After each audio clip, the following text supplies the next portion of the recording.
समाधि भक्ति पर चर्चा करेंगे। समाधि भक्ति माने क्या, ये हम बाद में बताएंगे। पहले इसका कारण कार्यपना बताएं। कल कौन सी भक्ति पर चर्चा की थी? योगी भक्ति। योगी का क्या स्वरूप बताया था? माने को तो सभी मुनिराज हैं, सभी आचार्य।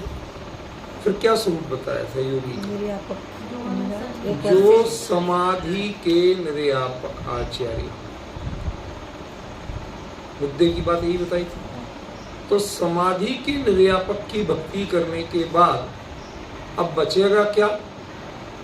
समाधि की भक्ति। कॉमन सेंस की बात है क्या?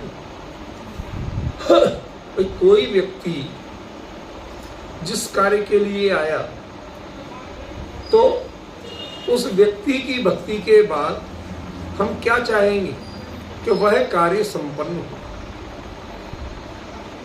जैसे किसी को तत्व चर्चा के लिए बुलाया, आपने उसका अभिवादन किया, सम्मान किया। काहे के लिए किया? कि अब वो तत्व चर्चा संपन्न हो। ख्याल में आया कि नहीं? ये बड़े दूरंदेशी और विवेक की बात। तो योगी भक्ति के तुरंत बाद आचार्य देव ने क्या लिया? समाधि भक्ति, क्योंकि वो समाधि के ही विशेषज्ञ हैं। स्व और पर दोनों को समाधि में नियोजित करने के जो विशेषज्ञ हैं उनका नाम क्या होता है? योगी। देखो मजबूरी के मारे मत सुनो तो जरा प्रसन्न चित्त से, वरना मेरा भी फिर उतना मन नहीं लगता। समझिए, कई चेहरे पे आपके हर्ष संतोष कुछ तो नजर आए, आप लोग ऐसे लटक के बैठ जाएंगे तो मैं नहीं बुला जाऊंगा। समझिए, कहीं तो उत्साह दिखना चाहिए कि आप सुनने को आए हैं, कि 10 दिन की मजबूरी है, 2 दिन और निकालना, ये भाव नहीं दिखना चाहिए। ठीक है, आज बहुत ज्यादा दिख रहा है, इसलिए मैं कह रहा हूं। सुनो जरा ध्यान से, क्या बात हुई? योगी की भक्ति के बाद योगी का जो कार्य है वह है समाधि। ठीक है ना? वो शांति से हमें चर्चा सुनना है, इसलिए आचार्य देव ने योगी भक्ति के बाद समाधि भक्ति का विवेचन किया। लिख क्लियर हो गई? समझ में आ गई?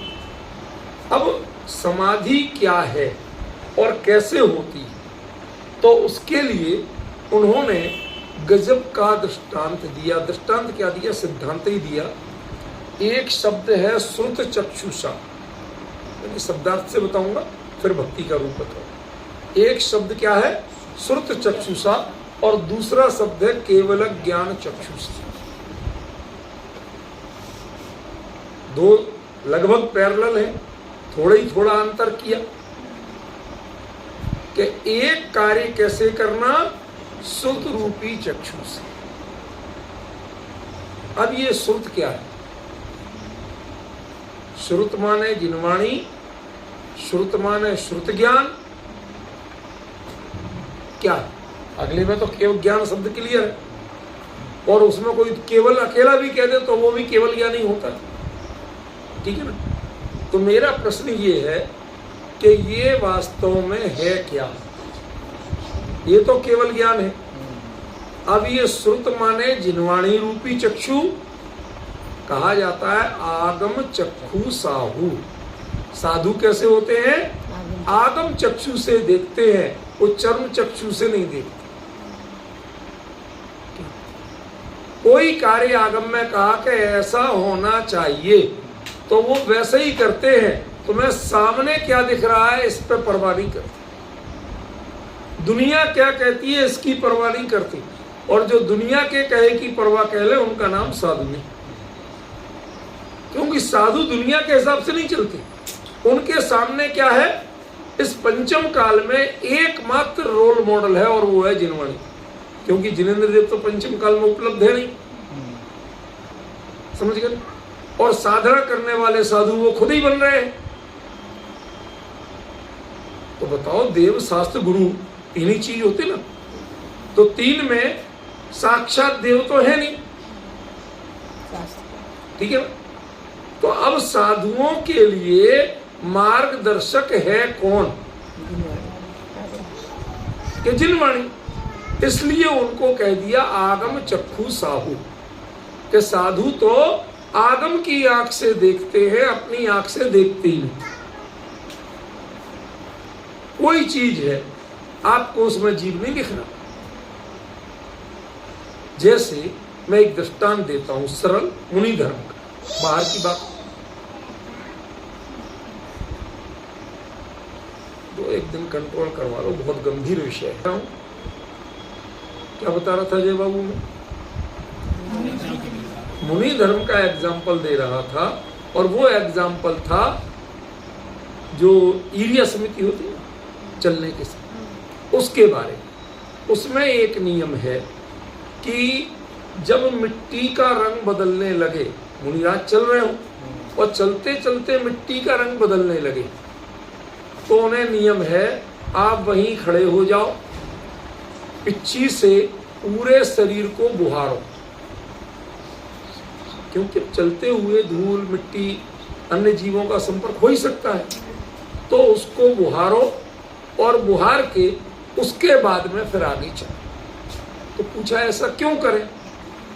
तो उन्होंने कहा केवली ने जिनवाणी में कहा है कि जो जीव इस रंग की मिट्टी में पनपते हैं, वो जब मिट्टी का कलर बदलता है वो केमिकल के कारण बदलता है, वो दूसरे केमिकल में जीवित नहीं रह पाएंगे। इसलिए उनको आप अपने साथ लेके चल दो, अब आगे माहौल दूसरा है तो वो नहीं रह पाएंगे उनको। अब मुनिराज से कहो कि आपको अपने शरीर पे जीव दिख रहे? तो नहीं दिख रहे, तो आप क्यों झाड़ रहे हैं? प्रश्न समझ में आ रहा कि नहीं आ रहा? मैं क्या बता रहा हूं? आगम चक्षु साहू, ये बता रहा हूं कि मुनिराज आगम के अनुसार चलते हैं, आगम के अनुसार देखते हैं, अपनी कल्पना और अपनी चर्म चक्षुओं के अनुसार नहीं। क्लियर हुआ सुदेश बाबू? आगम में लिखा है तो करना। आगम में लिखा है, केवली ने बताया है, तो केवली कहा सो प्रमाण। टोडरमल जी बार बार लिखते हैं मुक्ष्मार प्रकाश में कि जो केवली भगवान ने कहा है वो प्रमाण है, हमें अपनी नाक घुसाने की जरूरत नहीं है, हमें अपनी अकल लगाने की जरूरत नहीं। जीवा नहीं करते हो, आपको दिखते हो उसमें जीव? नहीं दिखते। क्यों करते हो? क्योंकि जल कायक जो है वो जो आपको दिख जाएंगे वो तो तरस कायक हो, वो स्थावर नहीं होंगे। जो असल स्थावर जीव हो तो आपको दिखते ही नहीं। भाई पृथ्वी में मिट्टी दिखती है आपको, जीव कहां दिखता? पॉइंट समझ में है? ऐसे ही जल में जीव नहीं दिखता। जो जल में तैरता दिख जाएगा वो तो तरस होगा, वो जल कायक कहां हो? पॉइंट समझ में आ रहा? ऐसी अग्नि है, अग्नि में कहीं जीव दिखता है आपको? नहीं दिखता। आपको लगता है जो होगा सो जल हो जाएगा, लेकिन जिसका स्वरूप ही ज्वलनशील हो ऐसे भी जीव होता। कैसे जाना आपने? आंख से तो दिखा नहीं, फिर कैसे जाना? आगम चक्षु साहू। आगम ने साधु को यही दिखाया है कि ये सब जीव है, पृथ्वी भी जीव है, जल भी जीव है, अग्नि भी जीव है, वायु भी जीव है, वनस्पति काय भी जीव है। इसलिए जैसा आगम कहता है उतना कहो। करते कि नहीं करते? यही मानते कि नहीं मानते? तो जो मुनिराज है वो तो पूरे जीवन ही आगम चक्षु होते, जिनवाणी से देखते हैं। अब मैं बड़ा ट्विस्ट लाने वाला हूं, इसलिए बता रहा हूं। मैंने बात वहां से शुरू की थी, यहां अर्थ वो नहीं, यहां श्रुत का अर्थ जिनवाणी नहीं। योगेंद्र बाबू, आज बाबूजी को याद करना। कभी उनसे चर्चा हुई हो, वो बड़े तत्व विचार वाले जीव थे, याद करना। कभी उन्होंने ऐसी बात कही थी क्या कि आत्मानुभव किस ज्ञान से होता है? पॉइंट समझे? पॉइंट समझ में आया? 2 ज्ञान, 5 ज्ञान है ना, मति ज्ञान, श्रुत ज्ञान, अवधि ज्ञान, मनःप्रय ज्ञान और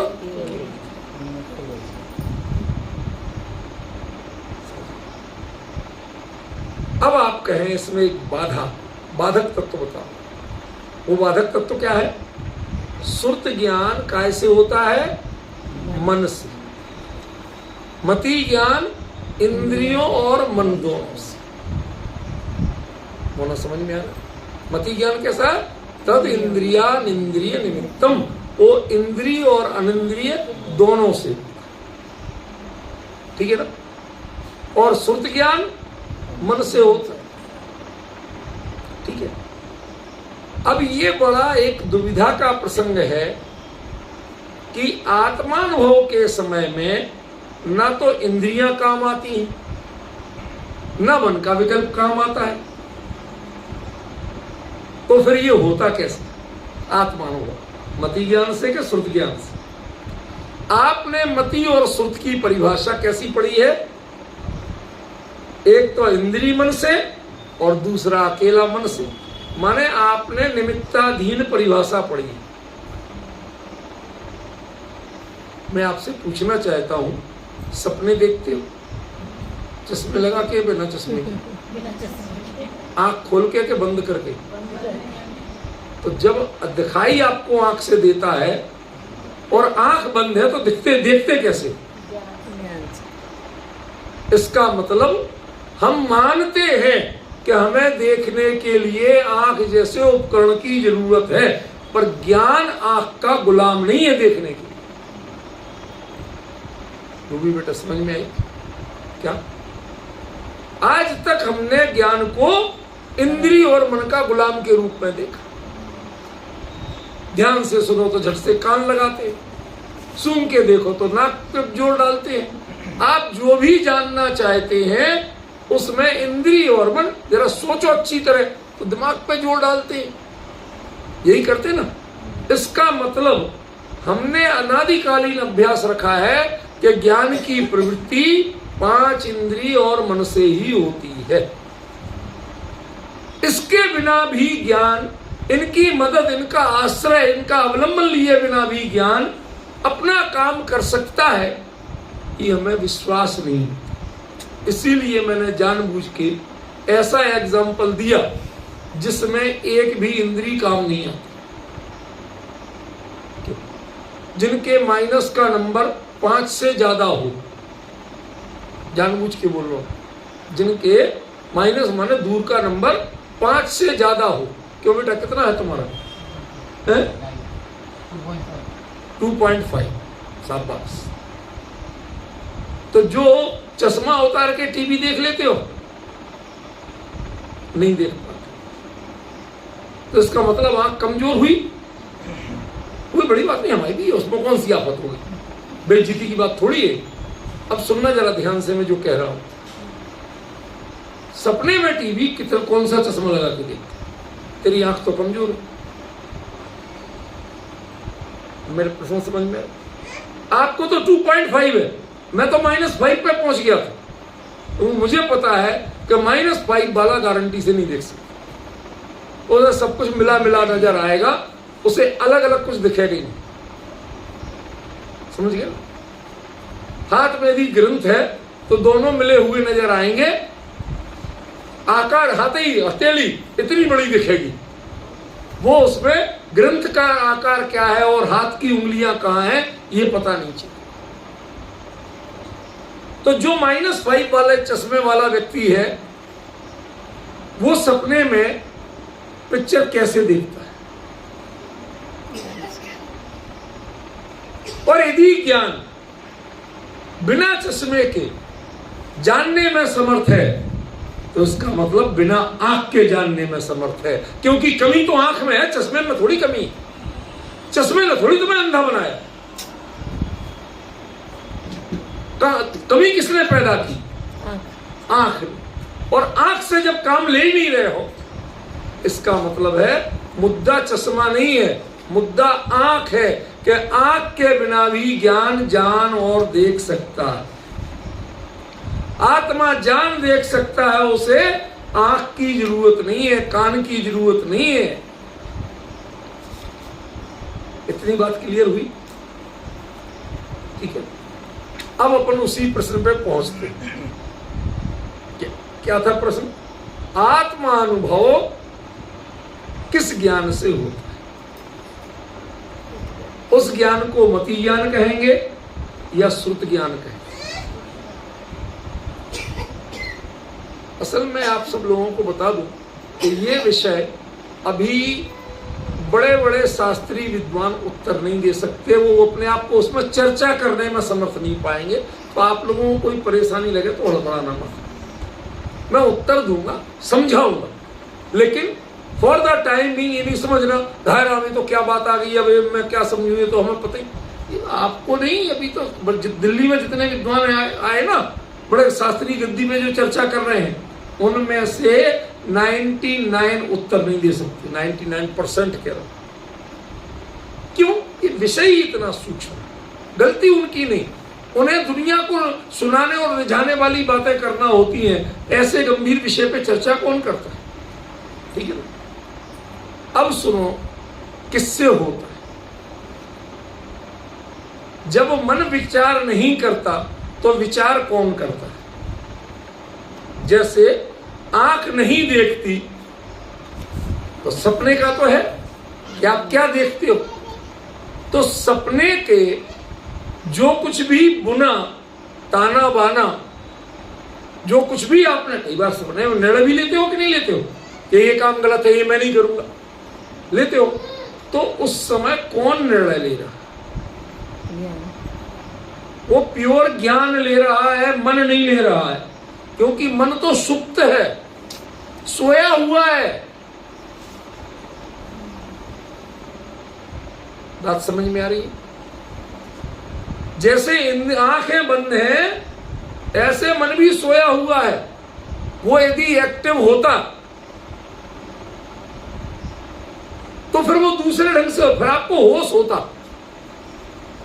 जैसे डॉक्टर ने कहा कि आपके पेट का ऑपरेशन करना पड़ेगा, सपने की बात बता रहा हूं, जागने की नहीं। अब आप डॉक्टर से कह रहे, डॉक्टर साहब और कोई इलाज तरीका नहीं हो सकता। यदि आप जाग रहे हो, आपका मन सक्रिय होता, जागृत होता, तो वो कहता अरे मेरे को कुछ हुए नहीं है, कहाँ डॉक्टर है ही नहीं, खामखा मैं सोचूं। यही कहते कि नहीं कहते कि जब मेरे को कुछ हुआ नहीं, बीमारी और डॉक्टर भी नहीं है, तो किससे बात करूं, क्यों सोचूं? अंतर ख्याल में आ गया? तो इसका मतलब जब आप सोए हुए हो, मन भी शांत सोया हुआ है, सुषुप्ति में है, गहरी नींद में है, तो ये निर्णय ले कौन रहा है, ये तो बताओ। ये वो सुप्त ज्ञान ही ले रहा है। दृष्टांत में सोने का दे रहा हूं, सिद्धांत जागने का बताओ, क्योंकि आत्मानुभव सोती हुई अवस्था नहीं है, तो जागृत अवस्था। अभी हमें कितना समझाना है कि जब आपके इंद्रियां और मन सोए हुए हों, तब भी ज्ञान अपना काम करना जानता है। आपको परिभाषा हटाई गई कि जो इंद्रियों, 5 इंद्रियों और मन के निमित्त से होता है उसे मति ज्ञान कहते हैं, और जो अकेले मन के निमित्त से होता है उसे सुप्त ज्ञान कहते हैं। ये परिभाषाएं निमित्ताधीन परिभाषाएं हैं, स्वाधीन परिणति के समय ये काम नहीं करती। उसके लिए भाई आपको पता तो चलना चाहिए। आत्मानुभूति है नहीं तो कैसे पता चले? अजय बाबू समझ में? तो उसका तरीका बता रहा हूं कि नींद की अवस्था में आंख भी गायब है, सोई हुई है, और मन भी सुषुप्ति में, गहरी नींद में है। उसके बाद सपने में निर्णय कौन ले रहा है, ये तो बताओ। जब मन एक्टिव ही नहीं, यदि मन जागृत हो जाए तो नींद खुल जाए, समझ गया? फिर तुरंत समझ में आ जाएगा, क्या कहे ना डॉक्टर है, ना मुझे बीमारी है, ना मैं अस्पताल में हूं, तो मैं खामखा में सोच रहा हूं। यही कहोगे कि नहीं होगा? तो जब जागे ही नहीं है, मन जागृत अवस्था में नहीं है, तो फिर ये निर्णय ले कौन रहा है? इसका मतलब जो सुप्त ज्ञान है वो बिना मन के भी काम करना जानता है। हमने मान रखा कि इसके बिना काम नहीं होगा। जैसे आंख के बिना दिखेगा ही नहीं। डॉक्टर साहब कुछ दिनों से धुंधला दिख रहा है, जरा नंबर तो चेक करो, कोई दवाई बताओ, क्या करना है बताओ। कहते कि नहीं कहते? क्यों? हमने सोच रखा कि इसके बिना मेरा ज्ञान जानने देखने का काम कर ही नहीं सकता। तब तो ऐसा सोच रखा ना। उसके लिए प्रकृति ने, कुदरत ने एक व्यवस्था दे दी आपको नींद की और सपने की। और नींद की अवस्था में, सपने में आप देखते भी हैं और निर्णय भी करते हैं। ना आंख खोलते हैं ना दिमाग चलाते हैं। फिर कौन करता है ये काम? वही मति ज्ञान, शुद्ध ज्ञान करते हैं जिनको आपने इंद्रिय और मन का गुलाम मान रखा। इनके बिना होते ही नहीं है ये मान रखा है, वो ही करते। उन्हें आता है, वो इंद्रियों के गुलाम नहीं है, वो मन के गुलाम नहीं है। आत्मा तो चेतन तत्व है, परिपूर्ण तत्व है, अधूरा नहीं है। ख्याल में है? लेकिन हम मानते, असल में विषय ही समाधि भक्ति है। अब ये चीजें नहीं बताऊं तो सुदेश बाबू क्या बताऊं फिर आगे। आचार्य ने साफ कह दिया, श्रुत चक्षुषा, यहां ज्ञान शब्द का प्रयोग नहीं किया, लेकिन दोनों चर्चाएं ज्ञान की हैं।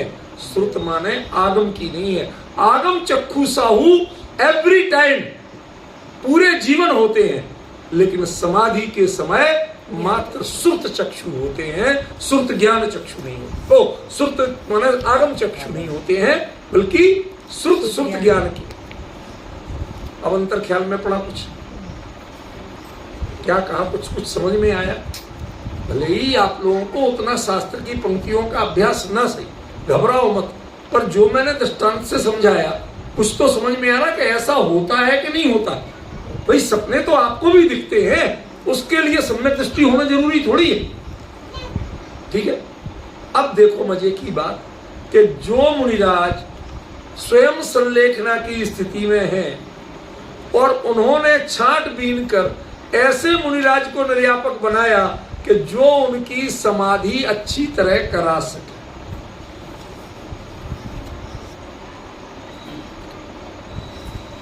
समाधि कराने के लिए बड़ा अच्छा एडमिनिस्ट्रेटर, बड़ा अच्छा मैनेजर, ऐसी क्वालिटियों वाले महाराज जी नहीं चाहिए, जिनके चेले बहुत हों, जिनके जय जयकार, वो महाराज जी नहीं चाहिए। भाई मुझे समाधि लेना है तो वो चुनेंगे किसको? जो समाधि का एक्सपर्ट। बाकी चीजों में कितना एक्सपर्ट है वो नहीं चाहिए, व्याख्यान वाचस्पति नहीं चाहिए। क्यों? क्योंकि समाधि में व्याख्यान नहीं दिए जाते।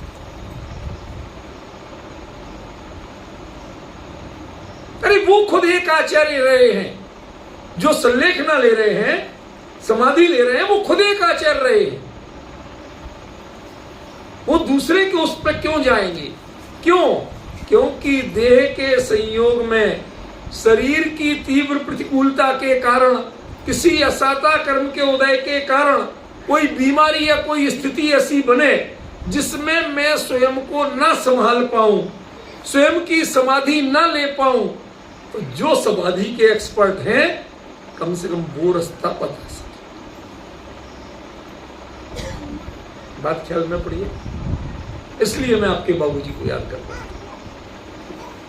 आपके मन में उनके संस्कार हैं, लेकिन जैसे वो निरंतर स्वाध्यायी थे, आप उतने निरंतर स्वाध्यायी नहीं रह पाए।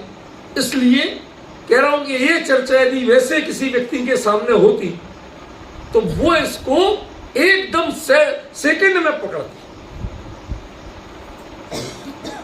हम लोग कभी कभी अपने बुजुर्गों को याद करें और उनसे ये भी दूरी भी मापें कि हमने पैसे कितने ज्यादा कमा लिए, स्टेटस कितना बढ़ा लिया, और उनके जो अंतरंग वैभव था उसमें हम कितने पीछे।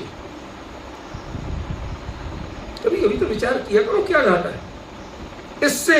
जैसे पैसा कमाने की ललक बढ़ती है जब कमी दिखती है, ऐसे कभी कभी अंतरंग में तत्व ज्ञान की भी ललक बढ़ेगी। हमारे बाबूजी इतना करते थे, इतना जानते थे, और हम नहीं इतना कर पाते, तो कभी कभी तो भाव जगेंगे योगेंद्र बाबू कि हम इसको जाने, इसको सुने, इसको सीखें। समझे कि नहीं? एक प्रेरणा के लिए दे रहा। अपन तो अपना विषय चलाएंगे, वो ज्यादा चर्चा नहीं करेंगे। आ गया उनका स्मरण तो स्मरण कर लिया, आपको कह लिया, इसके पीछे और कोई दूसरा अभिप्राय नहीं। स्वात्माभिमुख संवित्ति लक्षणम श्रुत चक्षुष। श्रुत ज्ञान रूपी चक्षु से क्या देखना? स्वात्माभिमुख संवित्ति, मैं मेरे सामने। क्या करना? मैं मेरे सामने। अभी मैं बॉम्बे गया था, तो वहां जिस कॉन्फ्रेंस में था, तो उसके जो कन्वीनर, वो योग पर थी, उसके जो कन्वीनर थे वो मुसलमान थे और योग, भारतीय योग के अच्छे जानकार, धारा प्रवाह संस्कृत बोले, सब भाषाओं बोल के, और सारी चीजें उन्होंने पढ़ी थी। ऐसा नहीं, मुसलमान होते हुए भी पढ़ी थी। तो उन्होंने कोई बात कही कि साहब योग में समाधि होती है, ये होता है, वो होता है, लेकिन इसमें मैं थोड़ा क्लियर नहीं, क्योंकि अपने यहाँ ये भी कहा जाता है कि कर्म फिलॉसफी है। इस्लाम में कर्म नहीं मानेगी कि आप जो भाव करते हो उससे कर्म बनते हैं और वो कर्म फल देते हैं, ये कॉन्सेप्ट नहीं माना गया। तो वो थोड़े दुविधा में थे कि ये भारतीय योग में कहा, ये समझ में नहीं आया, तो समाधि क्या समझ में आई। तो मैंने उनको अपनी एक कविता सुनाई थी, वो आपको बताना चाहता हूं, बिल्कुल इसी पॉइंट पे। स्वात्माभिमुख संवित्ति, और इधर उधर की बात नहीं कर रहा। वो क्या थी? आपने एक शब्द सुना होगा, रूबरू। रूबरू, ये रू शब्द मूल में ईरानी भाषा का। इस भाषा का रू ईरानी। ईरानी। तेरे नाम में भी रू है।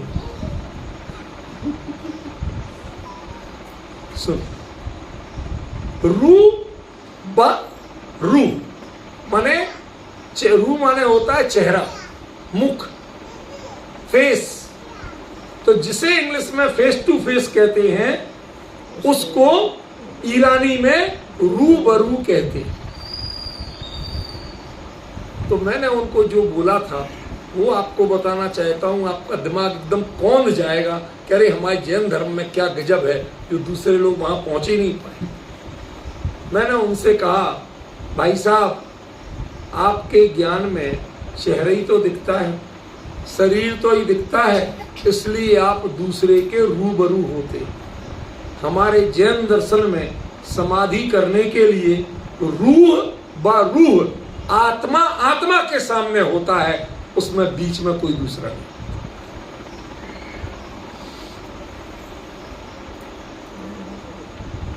वो व्यक्ति बाद में कहता है, जैन साहब आपसे पढ़ने आऊंगा।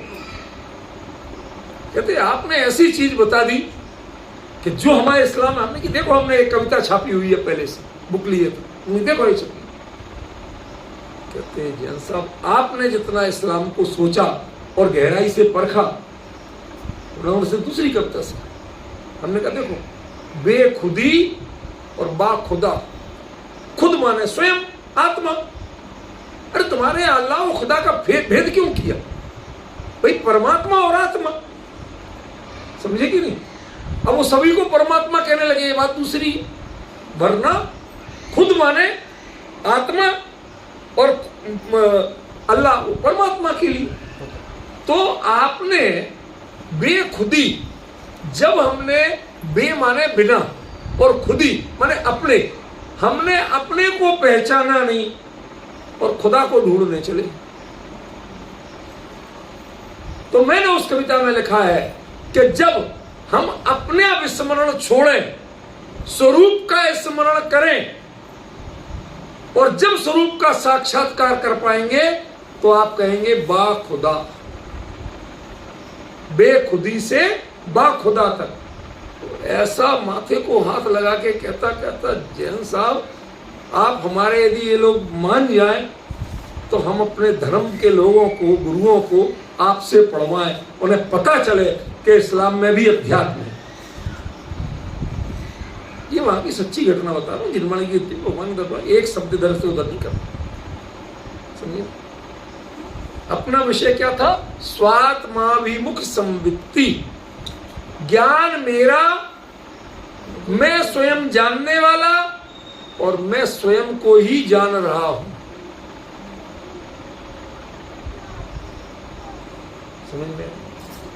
इसके लिए एक, आप सबने सुना होगा, कई लोगों ने पढ़ा होगा, मोना ने तो पढ़ाया भी होगा, घटम अहम आत्मना वेदमी। परीक्षा सूत्र में एक सूत्र है कि मैं घड़े को अपने आप से जानता हूं, ठीक है ना? तो मैं घड़े को अपने आप से जानता हूं। इसमें मैं कितनी जगह है? 3 जगह। पहले तो मैं, फिर आत्मना, फिर वेद में जो क्रिया है माने जानता हूं, जानता है नहीं, जानता हूं। तो इसमें भी तो मैं हुआ कि नहीं हुआ? तो वो कहते हैं मैं तो 3 जगह है और घड़ा 1 जगह है। जब घड़े के ज्ञान में मैं अपने आप को 3 बार जानता हूं, तो अपने ज्ञान में क्या नहीं जान पाऊंगा? ये जानना काम घड़े का थोड़ी है, ये तो मेरा काम है। तो जो ज्ञान घड़े को जान सकता है वो खुद को नहीं जान सकता। क्यों भैया? मुझे वो बल्ब है ना जो जला हुआ, मुझे दिख नहीं रहा, टॉर्च लाए। अरे जब जलता हुआ बल्ब नहीं दिख रहा तो उसके लिए टॉर्च क्या करेगी? ट्यूबलाइट इलाज करा, ट्यूबलाइट बदल भाई। यही कहोगे कि नहीं कहोगे? अरे तेरी दृष्टि खोटी है। टॉर्च तो उनको चाहिए जिनके अंधेरा हो सामने, उनको टॉर्च चाहिए। ज्ञान स्वयं प्रकाश तत्व है, उसे टॉर्च की जरूरत नहीं, समझे कि नहीं? इसलिए आत्मा अपने ज्ञान पर्याय में स्वयं को जानने में पूरी तरह समर्थ है। कैसे जानना, क्या करना, उसमें किसी की मदद उसे नहीं चाहिए। ये जो एक चीज बताना, सर्जरी के पहले बीपी क्यों नापते? सर्जरी पेट की करना, हार्ट की थोड़ी करना। सर्जरी पैर की करना, हार्ट की थोड़ी करना। फिर ये बीपी क्यों नापते? मैं विषय से नहीं भटकता हूं, ये ध्यान रखना। मैं प्रश्न करता हूं उस विषय को समझाने की। ये मेरी शैली प्रश्नोत्तर की। तो बताओ क्यों नापते? संदेह सुदेश, आप तो हॉस्पिटल में रहते हो दिन रात, आप ही बता दो भाई। और लोग तो डॉक्टर नहीं है, कोई बात नहीं। जब कट लगाएंगे तो उस पर असर पड़ेगा ना। नहीं जान रहा है ना। नहीं, जान असली मुद्दा उस समय मेरी सर्जरी होनी है, ये निर्णय मुझे लेना है। तुम उस समय तुम्हारा ज्ञान इसके लिए मेंटली फिजिकली प्रिपेयर है। बीपी अप डाउन है तो पता चल जाएगा। यदि घबराए हुए हो, मतलब आप उसके लिए तैयार नहीं हो, तो डॉक्टर कैसे कर देगा सर्जरी? बॉडी स्वीकार नहीं करेगी यदि तुम्हारा ज्ञान स्वीकार नहीं कर रहा कि हाँ भाई ये ठीक कट जाएगा भले ही, लेकिन इसके बाद मैं ठीक हो जाऊं, मैं चल फिर सकूंगा। इस बात को यदि तुम्हारा ज्ञान स्वीकार नहीं करे तो शरीर स्वीकार नहीं करेगा, बीपी बढ़ेगा।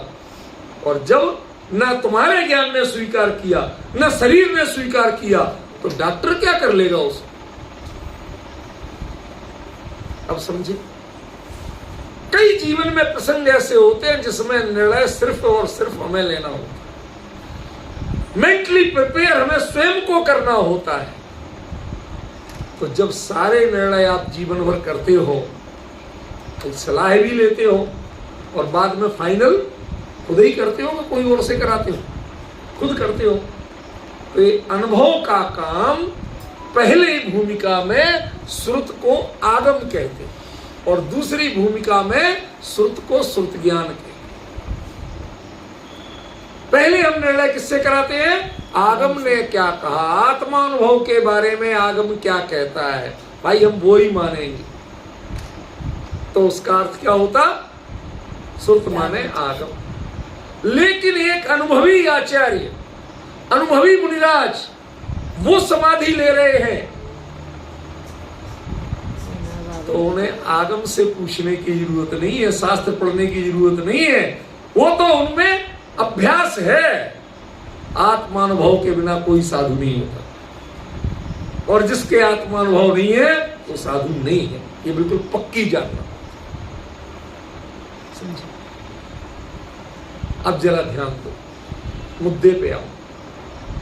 अब समझ में आ रहा मैंने श्रुत का श्रुत ज्ञान क्यों कहा, श्रुत का आगम क्यों नहीं कहा? हमें खुशी इस बात की है कि शुरू में, जब यहां मैं तो 20 साल से कर रहा हूं चर्चा, शुरू में चर्चा करना पड़ती थी, तो यदि ऐसी कोई बात मैं कहने की हिम्मत नहीं करता था कि सामने कोई सुनेगा, या तो सोएंगे या उठ के जाएंगे, तो हो गया भैया स्वाध्याय। अब इतनी नहीं झेली जाती। आजकल शब्द चलता है, हाँ भैया सुनाओ हम झेल रहे। लेकिन अब हमें थोड़े श्रोता दिख रहे, आप लोगों में वो पात्रता दिख रही है कि भले ही धीरे धीरे समझ पा रहे, एकदम से नहीं समझ पा रहे, लेकिन जिज्ञासा है, जानना चाहते हैं, सीखना चाहते हैं।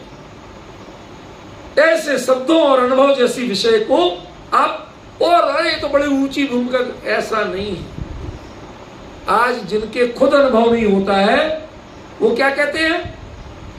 ग्रस्तों के अनुभव होते ही नहीं। बस आदमी कोशिश नहीं करेगा कि जब तेरे होने ही नहीं है तो काय को कोशिश करो जब होने ही नहीं है। समझ गया? ये एक बड़ा भारी वायरस भरा है। ध्यान रखना, आज एक सिद्धांत बता रहा हूं मंजू, बहुत ध्यान से सुनना। अनादिकाल से जीव 5 इंद्रियां और मन जब जब जितना मिलता है, इन्हीं के अधीन तो परिणति कर रहा है, इन्हीं कर रहा। और उनसे क्या हो रहा है? कर्म बंद हो रहा है कि छूट रहे? बंद ही हो रहा है। तो मोक्ष मार्ग शुरू का ऐसे यही करते रहने से, भैया रोटी नहीं खाएंगे, भैया नमक नहीं खाएंगे, भैया हरी नहीं खाएंगे। ये खाता कौन है? शरीर की क्रियाओं से मोक्ष मार्ग हो जाएगा। अरे मोक्ष मार्गी इनकी प्रवृत्ति से बचते इसलिए हैं कि 10 दिन हरी नहीं खाएंगे तो हरी लेने नहीं जाना, उनमें शोधने का विकल्प नहीं रहे, फिर उनमें जीव है नहीं है, टेंशन ही खत्म, खाना ही नहीं है। तो अपने मन को निराकुल करने के लिए ये छुड़वाई थी हमने, इनको छोड़ने को ही सब धर्म माना। समझ गया? बिल्कुल बिल्ली शेखर का न्याय हो रहा। सुना है ना? बिल्ली शेखर न्याय नहीं सुना? अच्छा, वो किसी लड़की की शादी हो रही थी, तो 3 फेरे हुए, चौथे फेरे के समय अम्मा बोली, ओए पंडित रुक जा, चौथा फेरा बाद में होगा। तो क्यों? तो पहले एक बिल्ली लाओ, एक मजबूत टोकरी लाओ, बिल्ली के ऊपर टोकरी रखेंगे, उस पर मैं बैठूंगी, तब होगा चौथा फेरा। की क्यों? मेरे फेरे में भी ऐसे ही हुआ था, मेरी अम्मा बैठी थी एक बिल्ली की टोकरी के ऊपर। अब वो समझ ही नहीं पा रहे कि शास्त्र में तो कहीं लिखा नहीं कि फेरे में बिल्ली और टोकरी चाहिए। वो हुआ क्या था कि इधर फेरे चल रहे थे, उधर से कोई बिल्ली आ गई, तो उसने देखा दाएं बाएं, एक मजबूत सी टोकरी दिखी, उस पर ढकी और उस पर बैठ गई कि कहीं ये टोकरी लेके नहीं घुस जाए। समझ गए? तो ये मजबूरी थी क्या विधि थी? ऐसे ही आप ये नहीं खाना, ये काम नहीं कर, अरे तो नहीं करना हुआ, किया क्या तुमने?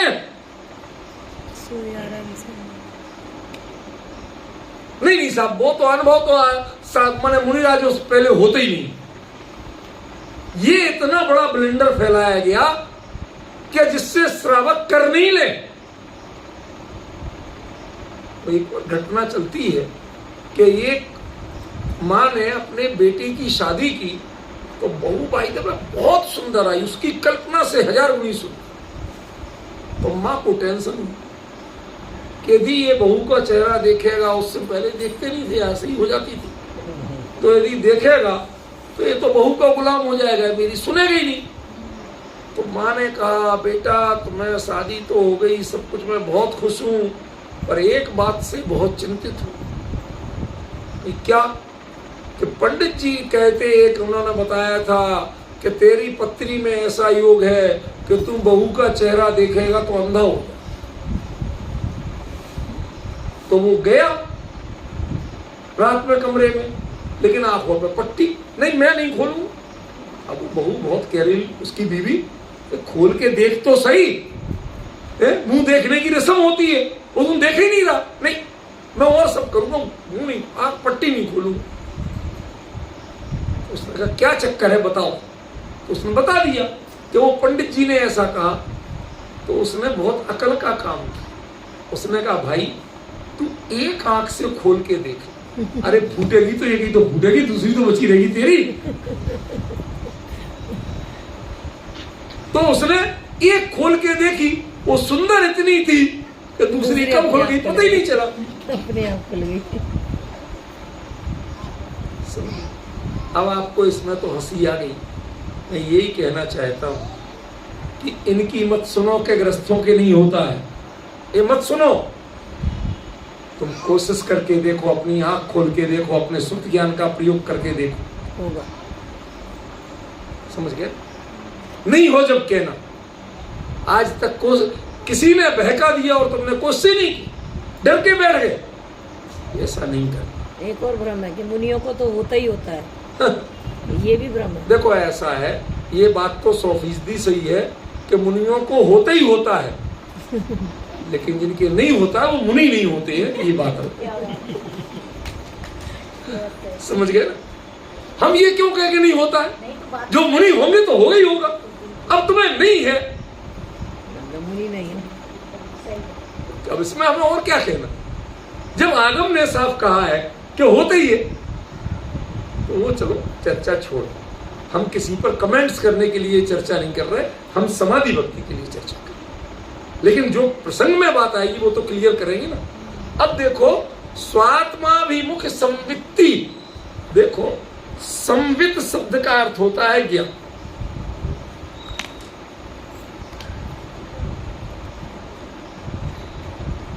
इसीलिए आज मैंने घुमा के इसकी ओर मुंह किया जान के, क्योंकि अब मैं बीच में कुछ लिखूंगा तो इसका अर्थ है ज्ञान,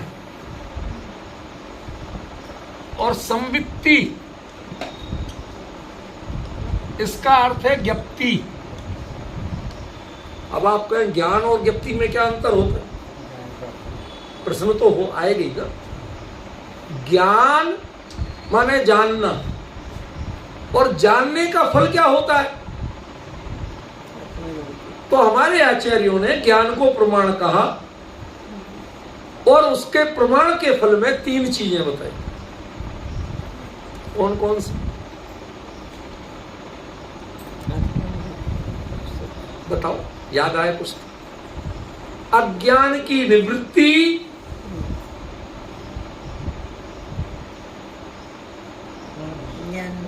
भाई उसमें उन्होंने कहा है हाँ वो जो है उसको छोड़ना, जो उपादेय है उसको ग्रहण करना, और उसमें रम जाना। ठीक है ना? जैसे आप बाजार में साड़ी की दुकान पे जाके शोरूम पे छांटते हो, कौन पसंद है कौन नहीं, फिर जो पसंद करके लाते हो उसे हैंगर पर टांग देते हो तो पहनते भी हो? हानोपादानोपेक्षाश्च फलम, हान भी उपादान भी, भाई उनको छोड़ा सारी साड़ी। वो तो दुकानदार तो बड़े चालू होते हैं, मैडम 5 पैक कर दूं? अरे ना भैया, एक चाहिए, बस एक। आप तो 5 पसंद आ रही हैं आपको, वो बोलेगा।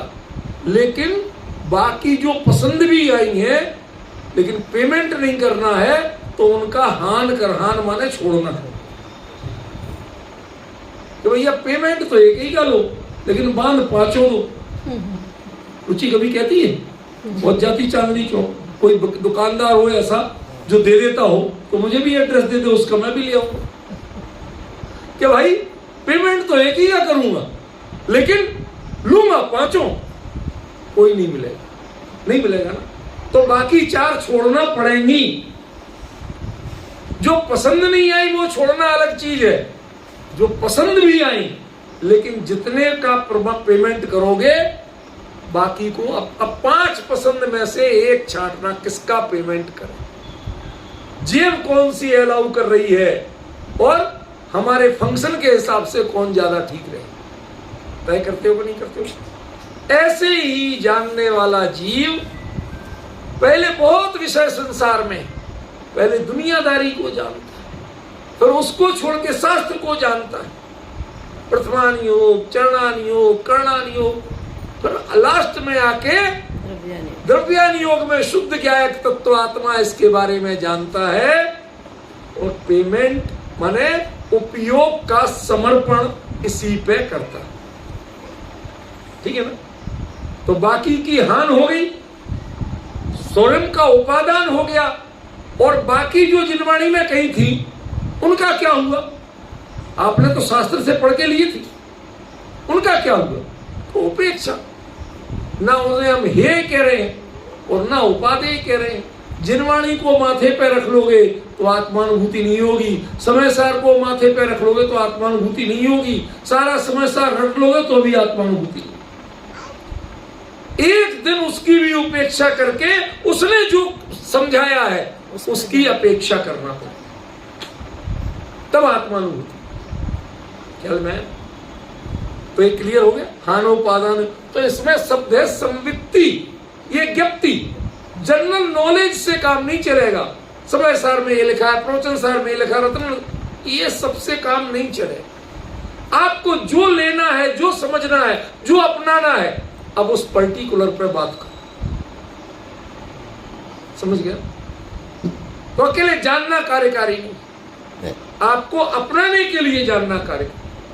दुकानदार इतने चतुर होते हैं कि कभी कभी लोग जैसे बाजार में पहुंच गए, अब दूसरे ने कहा कि भैया मुझे तो आने में 2 घंटा लगेगा, तो वो किसी दुकान में घुस जाते हैं, भाई साहब साड़ी दिखाना, फुला दिखाना, ढुमका दिखाना, तो पूछते हैं। दुकानदार चतुर होता है, बैठा पला, सर जो उसके सर्वेंट है वो दिखा रहे सेल्समैन, तो पूछता है बहन जी आपको किस प्रोग्राम के लिए लेना है, ऐसा कुछ तय नहीं, देखते हैं प्रोग्राम अच्छी पसंद आ गई ले लेंगे, कोई प्रोग्राम का तो नहीं। अच्छा कितने बजट की लेना है, ऐसा भी कुछ तय नहीं है, पसंद आने पे है। तो वो समझ जाता है कैसे लेना नहीं है, ये टाइम पास कर रहे हैं। उसने बहन जी जैसी आपको चाहिए ना वैसा माल अगले हफ्ते आएगा। अब आना अगले हफ्ते, जब देखेंगे तुम्हें जरूरत होगी तो आओगे, नहीं होगी तो आओगे नहीं। पॉइंट समझिए।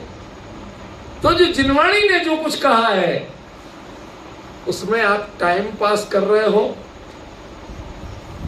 बहुत से लोग घंटे 2 घंटे पढ़ो, स्वाध्याय सुनो, प्रवचन सुनो, यूट्यूब सुनो, वो क्या करते हैं, टाइम पास। अन्य लोग टीवी देख के करते हैं, वो प्रवचन सुन के करते हैं, लेकिन सुनते ही हैं, अप्लाई करने की कोशिश, समझ गए। इसलिए उन्हें ज्ञान तो होता है, ज्ञप्ति नहीं। यहां क्या कहा, संवित्ति, संवित्ति माने ज्ञप्ति, समझ में। मतलब तुम ग्राहक हो, ग्राहक बन के जाओगे तो दुकानदार दूसरे ढंग से अटेंड करेगा, और टाइम पास करने वाले जाओगे तो वो सेल्समैन को करे मैडम को विदा करो, कह दो है नहीं वो रखी वो दिखाना। आप जितनी चाहे चतुराई कर लो, बहन जी है नहीं वो खराब माल है, वो वापस जाना है। सबको दिखा रहा हूं, मेरे लिए मना कर रहा। कहते जिस दिन ग्राहक बन के आओगे उस दिन दिखाओ। इसलिए आत्मा के बारे में यदि जानना है, जब अनुभव करने के मूड में आओगे उस समय जिनवाणी आत्मा का स्वरूप कुछ और बताइए और कुछ और समझोगे आप। जब आप श्रुत का प्रयोग नहीं करोगे, श्रुत ज्ञान का प्रयोग करो। श्रुत ज्ञान मेरी अपनी चीज है और श्रुत जिनवाणी। अब अंतर ख्याल में पड़ गया थोड़ा बहुत, भाई पूरा पूरा नहीं पड़ा हो पर कम से कम इन जिन शब्दों पे बोल रहा हूं उनका तो कुछ मतलब समझ में आया या नहीं आया, या मैं यूं ही मेहनत कर रहा हूं। ठीक है ना। अब देखो तो किससे, भाई उस समय समाधि में एक साक्षी होते हैं, वो है सिद्ध साक्षी या अरिहंत साक्षी, चाहे भावों में से। क्यों? मुनिराज से ऊपर पद कौन है? दो ही, अरिहंत और सिद्ध। ठीक है ना। दीक्षा भी सिद्ध साक्षी होती, सिद्ध भक्ति पढ़ के ही दीक्षा होती, समझ गया। तो अब भगवान थे सामने, शब्द जरा ध्यान देना, बहुत गंभीर बात है। भगवान थे सामने, तो उन्होंने कहा कि तुम अपने को तो शुद्ध ज्ञान से देखेगा और मुझे बुलाया मैं ऐसे ही हूं, मेरी कोई कदर नहीं। तो उसका इतना गजब का उत्तर दिया, इतना गजब का उत्तर दिया कि आप ढूंढो तो नहीं मिले। इसमें वो उत्तर है, पश्यन, अपने को श्रुत ज्ञान रूपी चक्षु से पश्यन माने देखते हुए, प्रेजेंट कंटिन्यूअस टेंस, करूंगा तो मैं यही। भगवान ने कहा और मुझे कि पश्यामी, देखूंगा, देव, हे देव तुम्हें देखूंगा, त्वाम माने तुम्हें, कैसे? केवल ज्ञान चक्षुषा, जब केवल ज्ञान हो जाएगा उसमें झलकेंगे। मतलब इस पर मैं 2-4 घंटे बोलूं और मेरी तृप्ति नहीं होगी, ये ऐसा विषय। जब इसको खोल के बोलूंगा तो मन नाचने को करेगा। भगवान से क्या कहें? भगवान विराजमान है। सच बताइए, समोसरण में कोई जाए और समोसरण में अनंत परमात्मा विराजमान साक्षात है कि नहीं है? है। और वो उन्हीं को देखता रहे तो सार्थक है? नहीं। अरे भगवान से भी पूछोगे क्या मेरे को देखता है? मैं जहां देख रहा हूं वहां देख। क्या कहा? मैं जहां देख रहा हूं वहां देख। जब तक मैंने भगवान को देखा था मैं भी दुखी, भगवान से दुखी नहीं थे। ये पर को देखने की चाहत दुख की कारण। केवल ज्ञान में लोकालोक झलके कोई खतरा नहीं है, लेकिन केवल ज्ञान के पहले लोकालोक में जिसको जानने जाओगे वही खतरा है। क्यों? क्योंकि वो सब पर है। अभी तुम दुनिया में उपयोग भटकाओगे तो अपने को नहीं जान पाओगे। इसलिए रूपल बहन क्या चमत्कार किया आचार्य ने, मुकुंद देव ने। हे देव तुम्हें देखूंगा। कैसे देखोगे? कि जब केवल ज्ञान हो जाएगा तब देखूंगा। अब तो अपने में लीन रहना, मुझे नहीं देखना आपको। क्या कह दिया? मुझे नहीं देखना आपको। समाधि की, ये समाधि की भाव। समाधि परमात्मा से नहीं होती है, समाधि आत्मा में आत्मा से होती है। अब सही समझ में आया हो तो बढ़िया, और नहीं आया हो तो बढ़िया। अभी है 2 मिनट, सब घबराओ नहीं, लेकिन जो बात कह रहे हैं वो पकड़ में आई कि नहीं आई? वीतराग की साक्षी पूर्वक कोई समाधि की प्रक्रिया नहीं होती है, और वीतराग को लक्ष्य में रख के कभी कोई समाधि की प्रक्रिया नहीं। जेई जहां साधक है तेई तहां बाधक। बनारसी दास जी ने नाटक समय सार में लिखा कि नहीं लिखा? जेई जहां साधक है तेई तहां बाधक है। आप मंदिर में आते हो, सामायिक करना हो तो भगवान साधक है क्या बाधक? पहले साधक फिर बाधक। भाई उनसे ही तो प्रेरणा लेते हो कि अपने में लीन रहना भैया, ऐसे कि सारी दुनिया आए आपकी जय जयकार करे, घंटे बजाए, सब करे, तो अभी कोई फर्क नहीं। हमसे सीखना, लेकिन फिर हमें भुला के करना, दोनों जरूरी।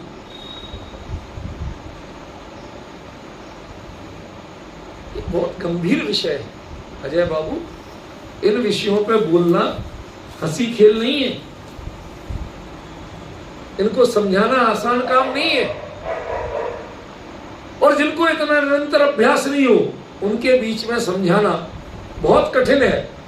लेकिन हम आप लोगों को धन्यवाद देते हैं कि आप लोगों ने इतना डिटर्मिनेशन दिखाया, इतना समर्पण दिखाया कि नहीं ऐसा विषय भी होगा तो हम सुनेंगे।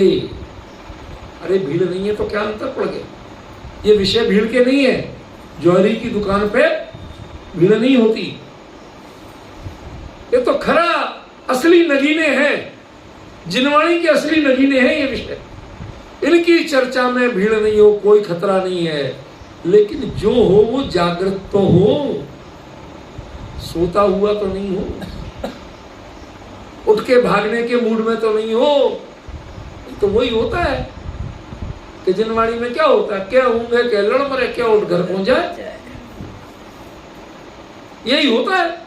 समाज में देख लो, एक ऐसी चर्चा में आप सब लोग अलग अलग बैकग्राउंड के होके भी जितने मनोयोग से इतने दिनों से, आज 8वीं भक्ति चल रही है, 9वीं 10वीं कल और परसों होगी, समझो जरा कितनी गहराई आचार्य ने दी है और हमें उसको किस रूप में समझना है। ठीक है, आज समय हुआ, चर्चा भी पूरी हुई। कल हम इसके बाद में जो अगली भक्ति है शांति भक्ति और निर्वाण भक्ति, ऐसी उनकी चर्चा करें।